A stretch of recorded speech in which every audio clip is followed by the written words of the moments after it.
নমস্কাৰ স্বাগতম জনাইছো মোৰ ইউটিউব চেনেললৈ আজি ভিডিঅ'ৰ বিষয়বস্তু হৈছে বছৰেকীয়া পৰীক্ষা 2024-25 বৰ্ষৰ চতুৰ্থ শ্ৰেণীৰ অসমীয়া বিষয়ৰ প্ৰশ্নকাকতখন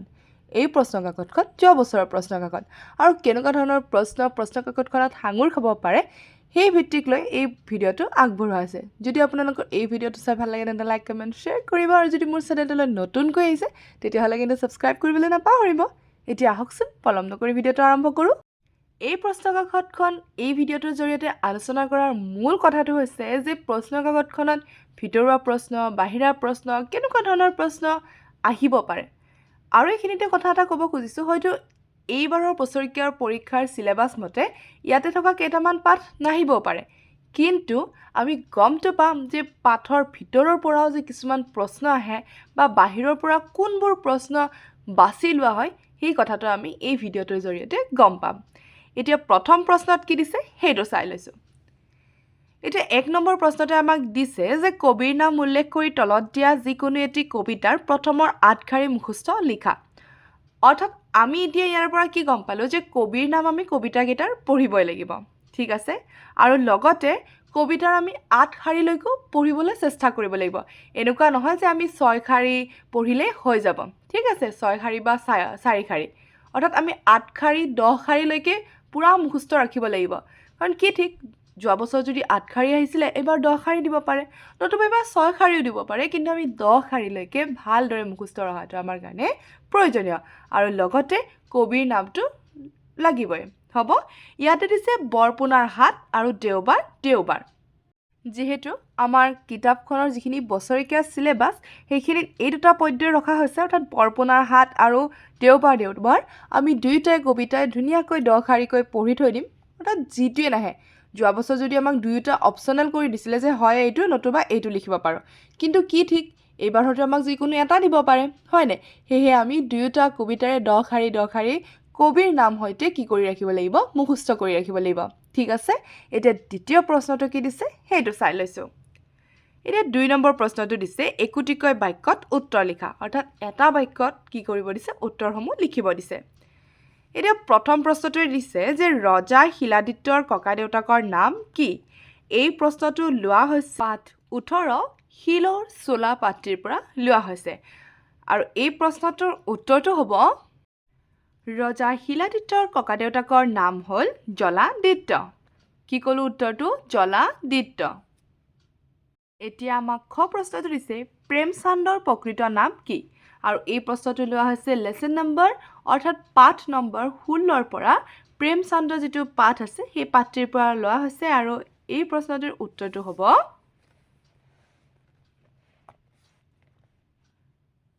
প্ৰেমচন্দ্ৰৰ প্ৰকৃত নাম হ'ল ধনপত ৰায় শ্ৰীবাস্তৱ কি বুলি ক'লো ধনপত ৰায় শ্ৰীবাস্তৱ ঠিক আছে এনেধৰণে সকলোৱে লিখিবলৈ চেষ্টা কৰিলে হ'ল তাৰপিছত আমাক গ প্ৰশ্নটো দিছে প্ৰতাপ সিংহই কোনখন নৈৰ ওপৰত শিলৰ সাঁকো সজাইছিল এই প্ৰশ্নটো লোৱা হৈছে লেসন নম্বৰ 15 অৰ্থাৎ পাঠ নং 15 সাঁকো পাত্ৰীৰ পৰা লোৱা হৈছে আৰু ইয়াৰে উত্তৰটো হ'ব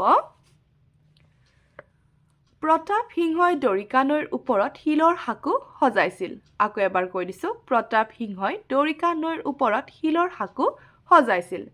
তাৰপিছত আমাক নেক্সট প্ৰশ্নটো দিছে অৰ্থাৎ খ প্ৰশ্নটো দিছে গুৰুজনাই ক'ত সৰিয়হৰ খেতি কৰিছিল এই প্ৰশ্নটো লোৱা হৈছে পাঠ নং 14ৰ পৰা অৰ্থাৎ মাধৱদেৱৰ গুৰু সেৱাৰ পৰা লোৱা হৈছে আৰু এই প্ৰশ্নটোৰ উত্তৰটো হ'ব গুৰুজনাই যজ্ঞধাৰী নামৰ এখন বিলৰ কাষত এডৰা সৰিয়হৰ খেতি কৰিছিল আকৌ এবাৰ কৈ দিছোঁ বাৰু গুৰুজনাই যজ্ঞধাৰী নামৰ এখন বিলৰ কাষত এডৰা সৰিয়হৰ খেতি কৰিছিল তাৰপিছত আমাক প্ৰশ্নটো দিছে বৰপোনাই ভাগৰ লগাত ক'ত জিৰালে এই প্ৰশ্নটো লোৱা হৈছে পাঠ নং 13ৰ পৰা অৰ্থাৎ বৰপোনাৰ হাতৰ পদ্ধতিৰ পৰা লোৱা হৈছে আৰু এই প্ৰশ্নটোৰ উত্তৰটো হ'ব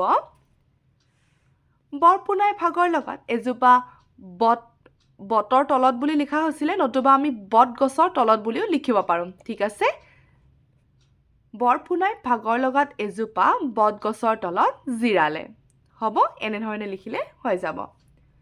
তাৰপিছত আমাক প্ৰথম চটো দিছে ধূপ খেল কিমান পুৰণি আৰু এই প্ৰশ্নটো লোৱা হৈছে পাঠ নং 12ৰ পৰা থোপ খেলৰ আনন্দৰ পৰা এতিয়া এই প্ৰশ্নটোৰ উত্তৰটো কিতাপত যেনিবা অকণমান দীঘলকৈ আছিলে অৰ্থাৎ ককা এনেকৈ কিবা কিবি আছিলে হয়নে আমি বাৰু অতি পুৰণি খেল বুলি ক'ব পাৰোঁ কিন্তু তাক যদি আমি অকণমান ডিটেইলছত লিখিবলৈ যাওঁ তেতিয়াহ'লে থোপ খেল আমাৰ আজু ককাহঁতৰ ককা বা আইতা সকলে সৰুতে খেলা এটি অতি পুৰণি খেল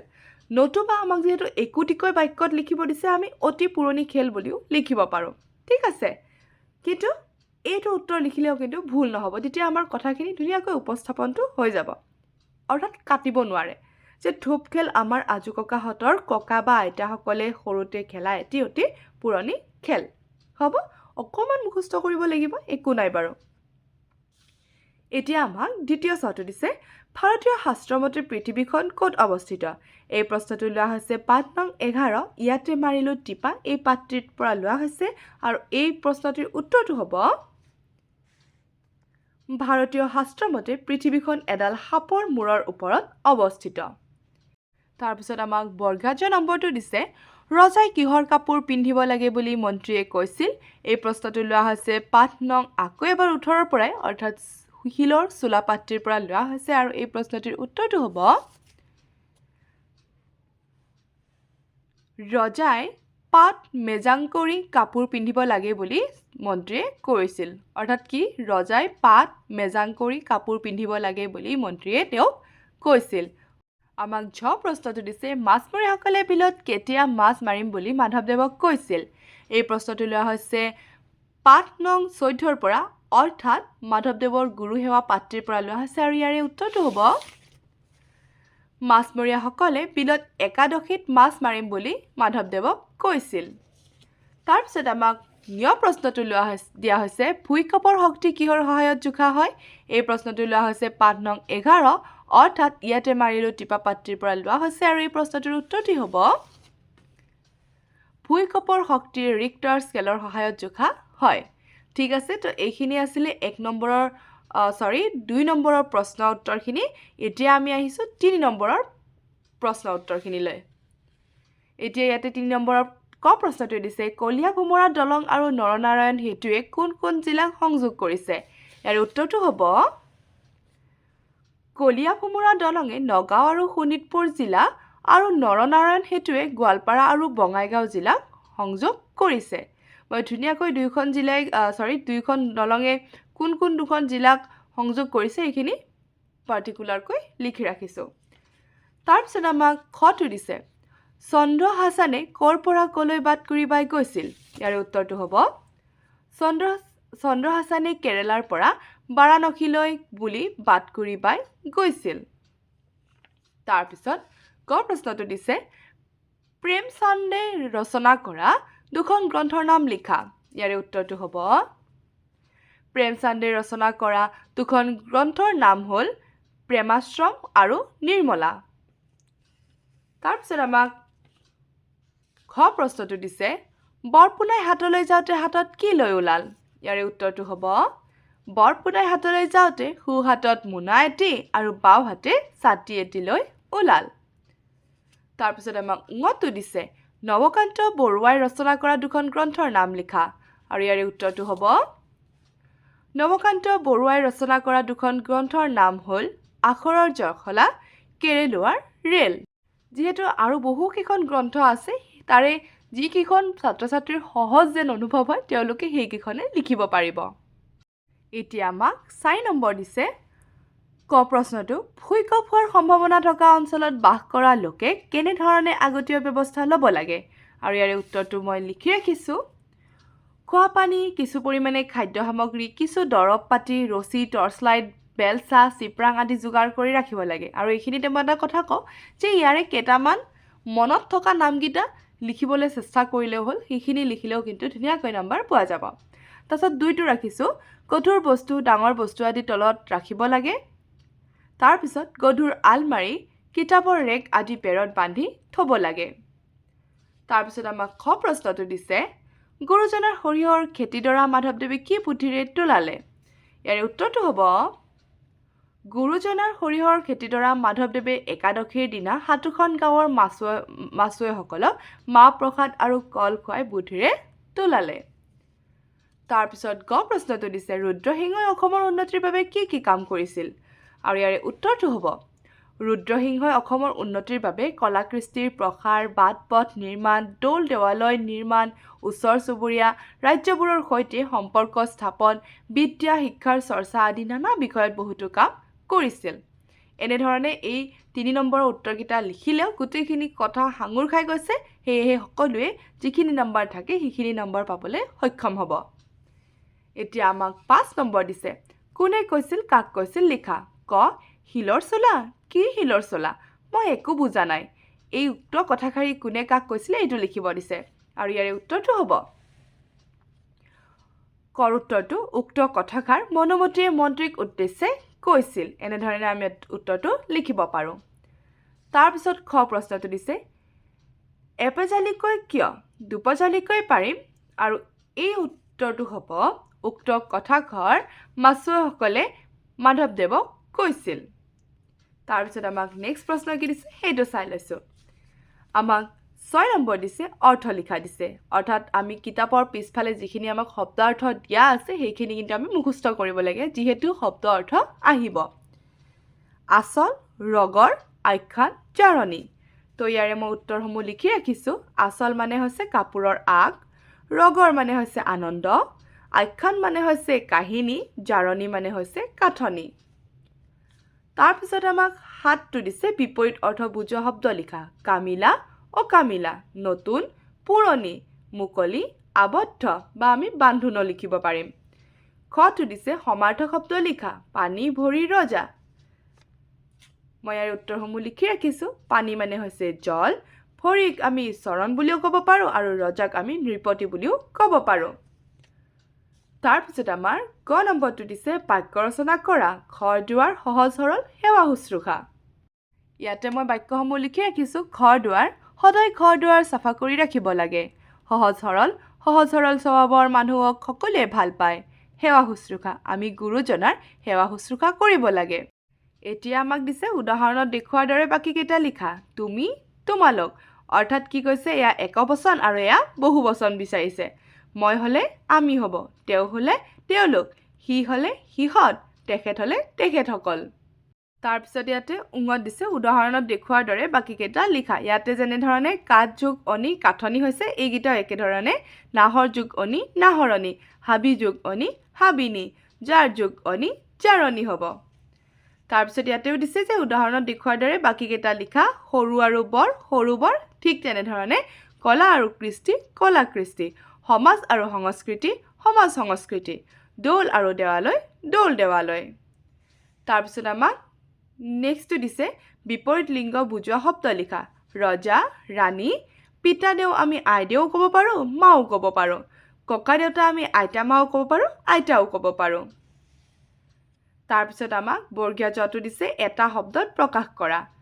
অটো দিছে পাহাৰৰ পৰা বৈ অহা সৰু নৈবোৰক জুৰি বুলি কোৱা হয় খেতিৰ কাম কৰোতাজনক খেতিয়ক বুলি কোৱা হয় নিজৰ ওপৰত নিৰ্ভৰ কৰি চলা লোকক আত্মনিৰ্ভৰশীল বুলি কোৱা হয় নতুন বস্তুৰ প্ৰৱৰ্তন কৰে যি প্ৰৱৰ্তক কঠীয়া সিঁচা ঠাই কঠীয়াতলি এতিয়া আমাক 8 নম্বৰ দিছে হাতৰ ভাঙা অৰ্থাৎ কিতাপৰ পিছফালে যে হাতৰবোৰ থাকে সেইবোৰ পঢ়িব লাগিব যিহেতু পৰীক্ষাত আহে কটো দিছে জগতক পালক চা মাজৰটো নকওঁ যা শেষৰটো ল কোনে পাৰ ক ইয়াৰে উত্তৰটো হ'ব কি চাউল তাৰপিছত খটো দিছে 365টা হাতীৰ পাল এইটো হ'ল এবছৰ 12খন পথাৰত চৰে সৰ্বত্ৰিকাল এইটো হ'ব মাহ 30টা পুখুৰীত খাই পানী এয়া হ'ব দিন 7টা স্তম্ভত বান্ধে টানি টানি এয়া হ'ব 12 অৰ্থাৎ গোটেইখিনি মিলি কি হৈ যাব এবছৰৰ কথা এটা উল্লেখ কৰিছে মই গোটেইখিনি দেখাই দিলোঁ অৰ্থাৎ আমি কি কৰিব পাৰিম এইটো উত্তৰটো এবছৰ বুলি লিখিব পাৰিম মই জাস্ট দেখাই দিছোঁ যে এইকেইটাক মাহ কৈছে এইটোক দিন কৈছে এইটোক বাৰ আমাৰ যে কি বুলি কৈছে বাৰকেইটা সোমবাৰ মঙলবাৰ এইকেইটা সেইটোক কৈছে আৰু গোটেইখিনি মিলি উত্তৰটো কি হৈছে এবছৰ তাৰপিছত দিছে তলত দিয়া যিকোনো এটি বিষয় বাছি লৈ এখনি ৰচনা লিখা মই ইয়াৰে যিকোনো দুখন দিছে তো এখনৰ মই লিখি ৰাখিছোঁ ধান খেতি পৰীক্ষাত ধান খেতি লিখিলে হৈ যাব ঠিক আছে বা দূৰদৰ্শনৰ উপকাৰিতা আৰু অপকাৰিতা লিখিব পাৰোঁ দূৰদৰ্শন মানে হৈছে টিভি তোমালোকে দূৰদৰ্শনৰ পৰা যিখিনি উপকাৰিতা অপকাৰিতা লাভ কৰিছা সেইখিনি তোমালোকে নিজৰ ভাষাৰে লিখিব পাৰিবা সেয়েহে মই ভাবিছোঁ ধান খেতিটো মই ধুনীয়াকৈ লিখি দিওঁ যাতে ছাত্ৰ ছাত্ৰীসকলৰ সুবিধা হয় ইয়াতে মই লিখি ৰাখিছোঁ ধান খেতি অসম এখন কৃষি প্ৰধান ৰাজ্য অসমৰ বেছিভাগ মানুহে খেতি কৰি জীৱন নিৰ্বাহ কৰে তাৰ ভিতৰত ধান খেতি প্ৰধান ধান হৈছে এবিধ খাদ্যশস্য অসমৰ লগতে ভাৰত তথা প্ৰাচ্যৰ বিভিন্ন দেশত ধানৰ খেতি কৰা হয়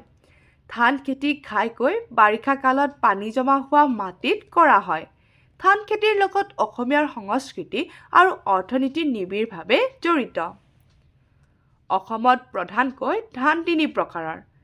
শালি ধান যি শীতকালত চপোৱা হয় আহু ধান যি গ্ৰীষ্মকালত চপোৱা হয় আৰু বড়ো ধান যি ধান বসন্তকালত চপোৱা হয় ধান খেতি কৰিবলৈ দ মাটি ভাল মাটিবিলাকত পানী ধৰি ৰাখিবৰ কাৰণে সৰু সৰু আলি দিয়া হয় ভাত আমাৰ প্ৰধান খাদ্য ধান খুন্দা মেচিনত ধান খুন্দি চাউল উলিওৱা হয় এতিয়া সকলোৱে ক'ব পাৰে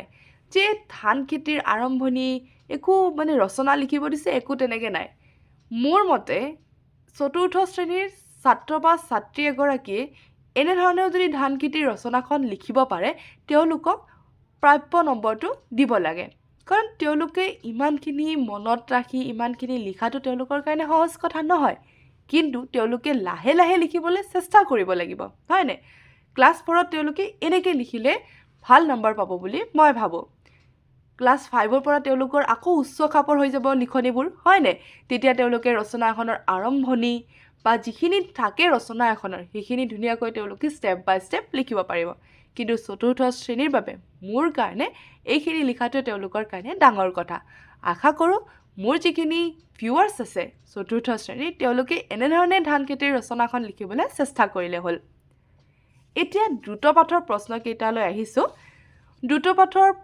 প্ৰশ্নকেইটাৰ উত্তৰসমূহ মই লিখিব পৰা নাই যিহেতু মোৰ লগত কিতাপ নাই কিন্তু আগতে মোৰ লগত কিতাপ আছিলে আৰু সেই হিচাপে মই প্ৰত্যেকটো লেছনৰ ভিডিঅ' বনাই থৈ দিছিলোঁ মই ধুনীয়াকৈ এটা কি কৰিম লিংক দি দিম বা প্লেলিষ্ট এটা দি দিম আপোনালোকে তাৰ পৰা ইয়াৰ উত্তৰসমূহ চাব পাৰিব অকল এইখন প্ৰশ্নকাকতৰ যে প্ৰশ্নবোৰ আহিবতো তেনেকুৱা কথা নহয় হয়নে যিহেতু বেলেগ বেলেগ প্ৰশ্ন আহিব পাৰে আপোনালোকে ধুনীয়াকৈ সেই পাঠৰ যিমানবোৰ প্ৰশ্ন থাকিব আটাইখিনি মুখস্থ কৰি ৰাখিবলৈ চেষ্টা কৰিব এতিয়া মই দ্ৰুত পাঠৰ কেৱল মাত্ৰ প্ৰশ্নকেইটা পঢ়ি দি গৈছোঁ দহৰ কটো দিছে পণ্ডিতজনে ছাত্ৰৰ সৈতে কি চাবলৈ ওলাই গৈছিল খটো দিছে ৰজাৰ ঘৰৰ পৰা কি বস্তু হেৰাইছিল গটো দিছে কাৰ ডিঙিত টুনটুল গলমণি হৈ লাগি ধৰিছিল খটো দিছে ফৰিঙৰ কি খাবলৈ মন গৈছিল তাৰপিছত 11 দিছে সঁচানে মিছা লিখা ক শিয়ালে বাঘিনীৰ সৈতে পহু মাৰিবলৈ গৈছিল খ শিয়ালে পানীত সাঁতুৰিব জানিছিল 12 দিছে কোনে কৈছিল কাক কৈছিল লিখা আজি ডাৱৰীয়া বতৰ মোৰ পিঠা খাবৰ মন গৈছে